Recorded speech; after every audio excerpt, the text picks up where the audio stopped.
Hi, I'm John McGuire from the Global Search team, and we are going to cover what we have coming up in Global Search for 13.7.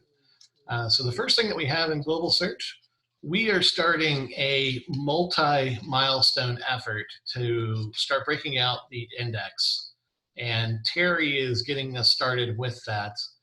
Terry, could you tell us a little bit about what you're doing with breaking out the indexes and why we're doing it? Sure. So today in Elasticsearch, we store all of our data in a single index. And while there are a lot of problems with that, I think the biggest reason for us to decide we are going to try to start splitting data out of the large index into individual indexes is due to performance. So we're hoping to see a large increase in performance for searching issues if we break them out into their own index. That is really exciting, and it is quite a few steps. So the proposed solution has about 8 steps, which are also going to be broken down into smaller merge requests when we work on them. But ideally, we're going to try to remove all of the joins with the issue queries. Currently, the issue queries have to look at the project to see whether they can be queried or not for permissions. So those joins are going to be removed initially for the project and group scope searches. Then we will be working to denormalize the permission data from the project into the issues. This will allow us to remove the joins from the globally searched issues. Very good. Yes, we're really excited for that. And we're also beginning to introduce migrations for Elasticsearch data. That's going to be talked to a little bit later by Dimitri. But we have a framework to do migrations to set up the new index for issues, to copy the issue data into it, and then to clean up data from the old index.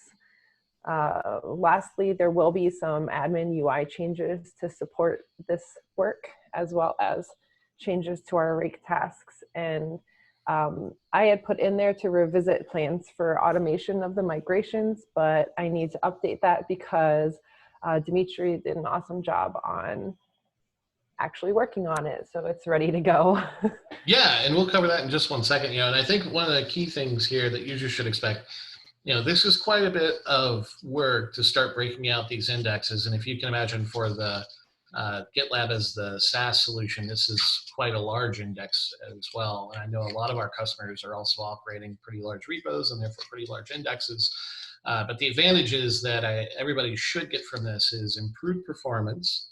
It will allow us to expand on the content that we are aggregating and indexing, which will allow us to continue to build additional features out. And we're going to cover some of the examples of what those features look like and where they're going to go in the new experience that we're working on in a little bit later. But ultimately, we need to do this so that we can expand that out, keep performance up, and also keep scalability as we continue to grow. With that, one of the things that we've had a concern with is every time we make some type of data change, you have to put that data change into the index. And when that happens, in order to take advantage of it, a lot of our self-managed users would be asked to do a full reindex or a reindex so they could actually get that new data component. So Dimitri worked on something that's coming in 13.7 and is available now, but it's not going to be used yet. Related to the migrations. Dimitri, you want to tell us about that? Yeah, sure. We're really excited about this new migration framework. We are currently looking at the development documentation, but it should be really exciting for our customers because it will greatly simplify the migration process. Before that, as John said, every time we changed our Elasticsearch settings or mappings, you would need to reindex the data, but now it will happen automatically in the background. So it should be much better experience. Yeah, that's great. And again, this is essentially available now, but there's not anything that's using it until we get to the point where we're going to start adding these new data pieces. So this will hopefully make managing GitLab's Elasticsearch integration a lot easier. The next thing is something that is really enabling the first part of what all of these pieces kind of come together to allow us to do. So we are updating the user experience, which is really the first time we've made this change, or a major change to our global search experience in over 2 years. And Zach, could you give us a walkthrough of what you've been working on with this and what users can expect with this new UX? Absolutely. So I'm Zach. I'm a front end engineer on the global search team. And sorry about that. So as you have probably seen on the issues and MR screen, we've really been trying to kind of clean up the design and bring it more aligned with GitLab. And along with that, we're adding these new filters to the left rail. And with them, we have some functionality where now you can filter down your search more than just the keyword. So if you wanted to search for maybe just open and non-confidential issues, you go ahead and click apply. And you'll see that now your results all match just that query. As well as if it doesn't match the query, you'll see that you're addressed that it couldn't find anything, but you can simply reset the filters. So right now this is going to be available in 13.7 on the issues as well as the merge request page. And so similar to issues with their status, you can also search based on the status of the MR. So if you wanted to see just merged MRs that matched your keyword, you can do that now without having to really sift through a lot of data. So yeah, and that should be coming here in 13.7 along with some other small UX improvements. Yeah, that's great. A couple things that users, if you can keep sharing there, that users might also notice is that we had recently added in the sort functionality that's listed there on the right. This was something that we did not have before. It's gotten a lot of use since we've added it. And it's definitely a good reason if you're considering upgrading to GitLab 6 or 7, this is a good reason to add it, is these advanced features that we're adding into advanced search and basic search. Along with these filters, we are, just to kind of talk about where we came up with this design, this may seem very familiar in regards to having options to facet filter on the left-hand side.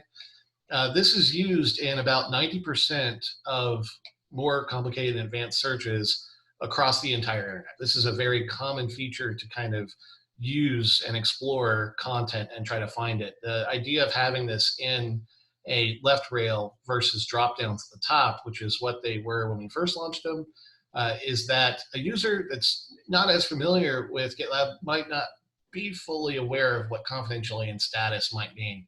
So displaying what options are underneath that for them to select help define the meaning for what that status is. Now that in general isn't going to be a big problem with status confidentiality, but this is also the area where we're going to be adding additional filters in the future, which is going to be enabled by the work that we just talked about from the migrations as well as the new method of how we're going to break out our indexes.